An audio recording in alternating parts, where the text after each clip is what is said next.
Thank you very much, Honorable Minister Honorable Minister of State Petroleum, distinguished Senator, Chairman, Senate Committee on Downstream, Chairman, House Committee on Downstream. GCO has left, so the Authority Chief Executive of NMDPRA and other directors, S&P Global, I hope to actually stand on the existing protocol already established because of lack of time. Let me quickly rush this, even though I know there are French translators, but I was told 30 minutes, but I'll try and finish in about 15 minutes. Distinguished ladies and gentlemen, industry leaders, government representatives, partners, and friends of Africa's energy future. It is an honor to be here to speak about a topic that holds the key to transforming Africa's industrial trajectory, building an African refinery hub. Let me begin by framing the context. Africa produces approximately 7 million barrels of crude per day, so we consume only about 4.3 million barrels of petroleum products per day. And quite troubling, we refine just about 40% of that domestically. Most of this production is in Algeria, Egypt, and now Nigeria with the start of the Dangote refinery. In sub-Saharan Africa, we don't have more than 3 good working refineries. To compare Europe and Asia, they refine about 95% of their consumption.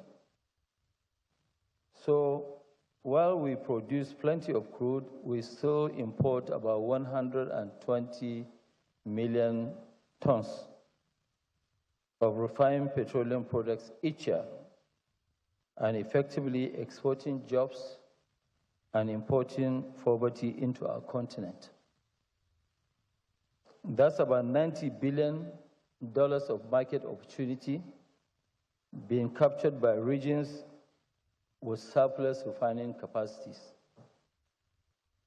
To put this in perspective, only about 15% of African countries actually have GDP greater than $90 billion. We are effectively handing over an entire continent's economic potentials to others year after year. Now, I must clarify, I'm not against global trade. On the contrary, I believe in the power of free markets and international collaborations. But trade should be rooted in the principles of economic efficiency, comparative advantage, and a fair playing field. And it defies logic and economic sense for Africa to be exporting raw crude only to re-import refined products. Products we are now more than capable of producing ourselves, closer to both source and consumption. So why is this happening? Why have we not been able to refine our own petroleum products at scale? Based on our experience building the Dangote refinery, the largest single train refinery in the world, we encountered 3 broad categories of challenges, which is technical, commercial, and textual. So let me walk you through each one of them. The technical challenges, let me begin with this one. Let no one underestimate the complexity of building a world-class refinery anywhere in the world. As a matter of fact, we have one single equipment that weighs 3,000 tons, which is the first of that kind of equipment to land in the soil of Africa. These are among the most capital-intensive and logically complex industrial facility ever built. To construct ours, we were actually the EPC contractors. We had to take the charge to be the EPC contractors because we couldn't get any EPC contractor that agreed to come and take this risk. They say Africa is very risky. They don't want to take the risk of coming to Nigeria to build a refinery. So we had to actually do that. We bought over 2,700, we created a company and also bought over 2,700 hectares of land, which is 7 times the size of Victoria Island, of which 70% of it was actually swamp. So we had to debush the land. Based on the data on climate change, we had to raise the land by about 1.5 meters. So we pumped 65 million cubic meters of sand from the sea. We installed over 250,000 piles of 35 meters each. Anything that you see in our refinery is standing on pile.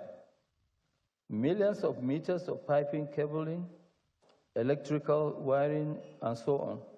One prominent company, which I shall not name, supplied us with faulty equipment, which I believe was intentional.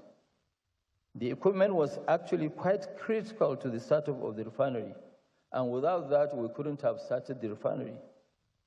And that it took us 2 years to correct the various defects of commissioning that unit. And that actually reminds me of when we bought the refineries of Port Harcourt and Kaduna in 2007. The government took it back, and they are still not yet there. At peak, we had total over 67,000 people working at site, of which 50% of them are Nigerians. So coordinating around the clock across hundreds of disciplines of nationalities. Then, of course, we now came through COVID, of which actually set us back about 2 years. But I think we must be thankful to the government because despite the COVID, China and India, based on the written note by the president then, may so rest in peace, they allowed us to operate and allow us to charter planes and bring in people to continue. So, but we continue at a very lower phase. But we persevered. We built not only the refinery, but also a seaport, because the existing port capacities in Nigeria couldn't actually handle over 60% of our equipment. And you can also imagine that we brought in 150,000 containers. A majority of them we had to go through Lome and keep bringing them, in. We also had over 2,600 of heavy equipment in the construction company.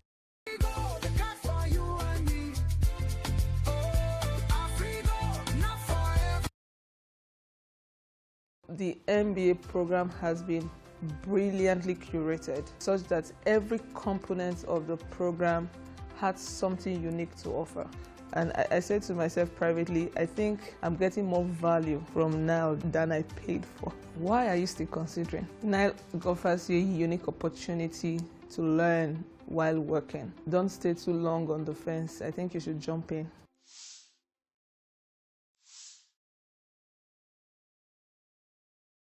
The construction.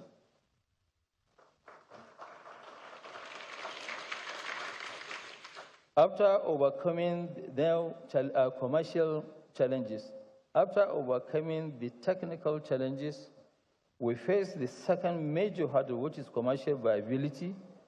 Once the refinery was ready, we now proceeded to line up working capital to commence operations. Exchange rates has gone up from $156 at inception of the project to 1,600 at completion. The interest rates were exorbitant, but we had no choice. We appreciate all the local and the international banks by standing with us. They really, really stood by us, and they have done very well. One of the first commercial shocks we came with was crude feedstock sourcing. At the project inception, it was reasonable to assume that in a country producing about 2 million barrels per day, securing crude would be least of our worries. But we were wrong.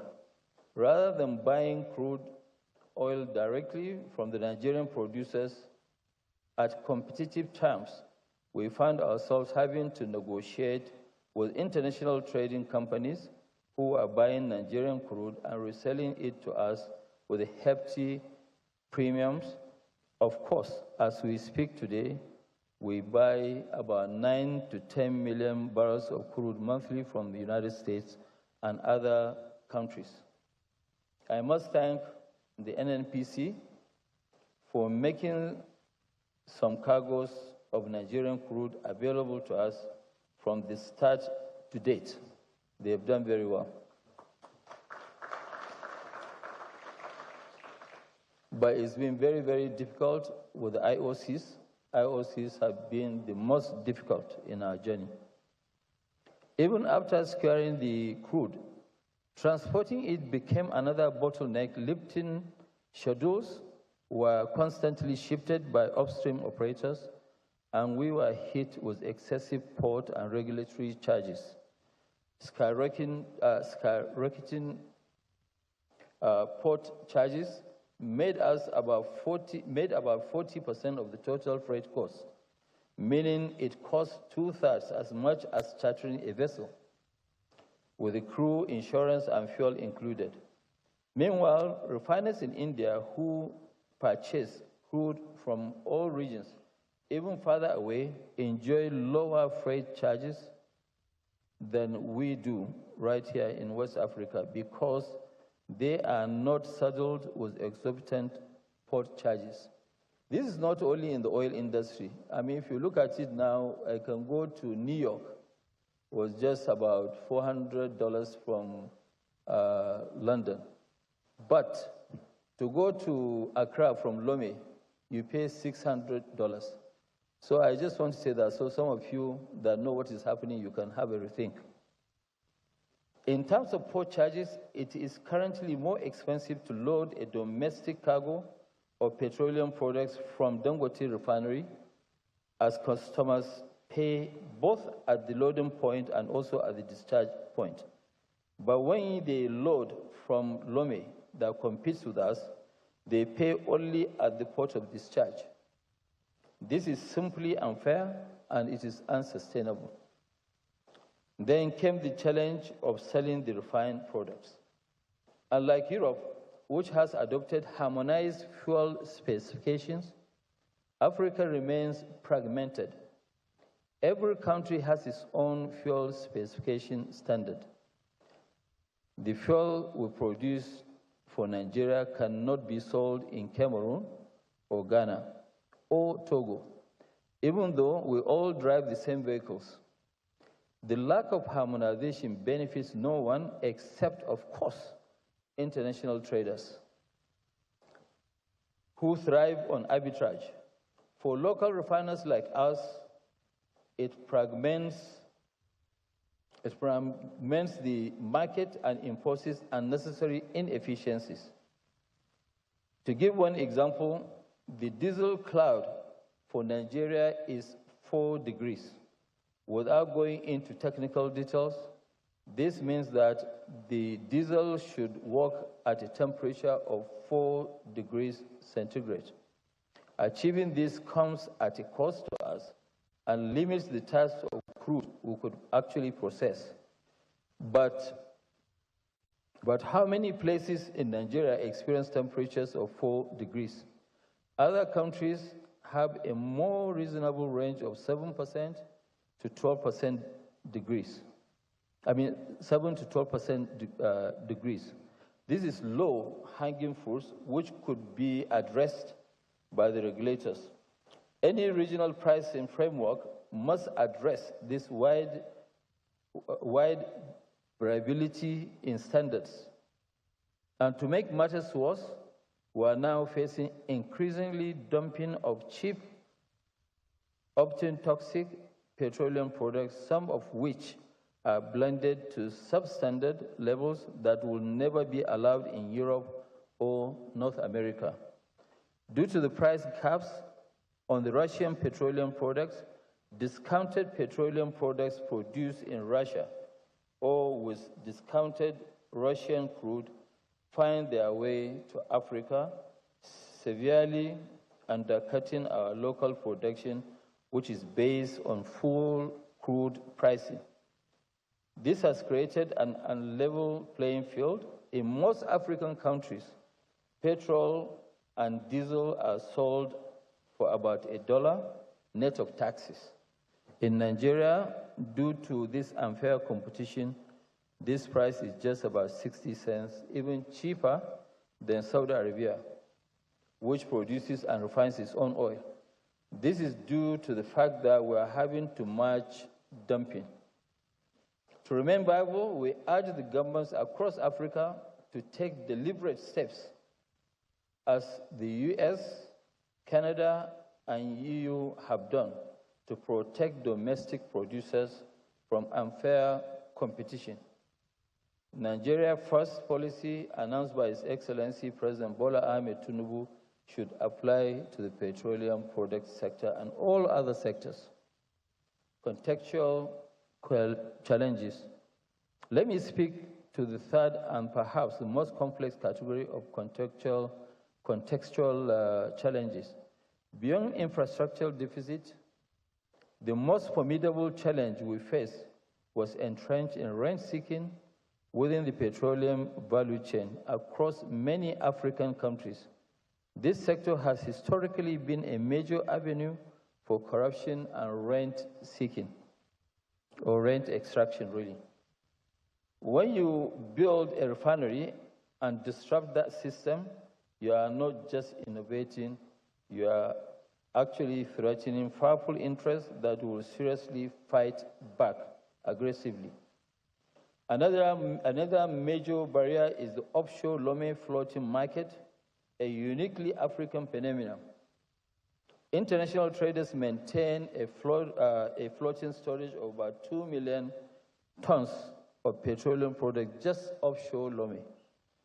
These were being sold at inflated prices, given the lack of local refining capacity. Immediately, the Dangote refinery became operational. They decided to crash prices. But make no mistake, those who profit from this system will do everything they can to prevent other refineries from emerging. The whole essence of Lome is to ensure that no refinery operates in sub-Saharan Africa. In fact, I don't see any new major refining project succeeding with the offshore Lome market existing. The obstacle must be dismantled through policy alignment, regional cooperation, and above all, strong political will. Without political support, there is no way for any new large refinery to be built in our lifetime. What I want to say is that if that support is not there, we will not. In fact, the entire people who are here with us, none of us will see a new refinery being built in our lifetime. Opportunities ahead. And yet, despite these challenges, the opportunity is massive. When we entered into cement sector, Nigeria had a production capacity of less than 2 million tons per annum and was entirely reliant on imports of up to 2007. Nigeria actually was the second largest importer in the world after the United States of America. Today, thanks to our visionary investment, determined execution, and government support, we have over 52 million tons of capacity. That's just Dangote alone, without Bua, without Lafarge, without Mangal, across Africa, and will be at 60 million tons capacity by mid of next year. We are now net exporters of cement in Nigeria and other countries, and we are targeting an export of $500 million of cement and clinker by the year 2027. This is the same happening in petroleum refining. Today, Nigeria has actually become a net exporter of refined products. Actually, before I came on the podium, I asked my people how many tons we actually exported of PMS. In the last, from June beginning to date, we have exported about 1 million tons. The global AI market is projected to reach $1.770 trillion by 2032. Do you have the skills needed to seize this opportunity? Build a rewarding career in AI with the postgraduate program in AI and machine learning, business applications. Take the first step towards AI mastery. Apply now.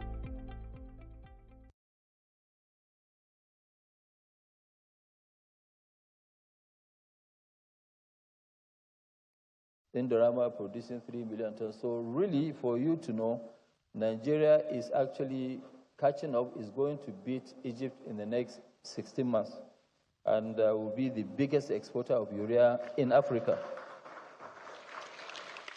This is a historic turnaround. And with our LPG production of 2,500 tons per day, we are working to encourage more homes to increase the LPG consumption or utilization. And we are just getting started. Very soon, the refinery will be listed to give all Nigerians the opportunity to become shareholders. We are open to partnerships with African governments, private investors, and regional institutions. Our vision is simple but ambitious.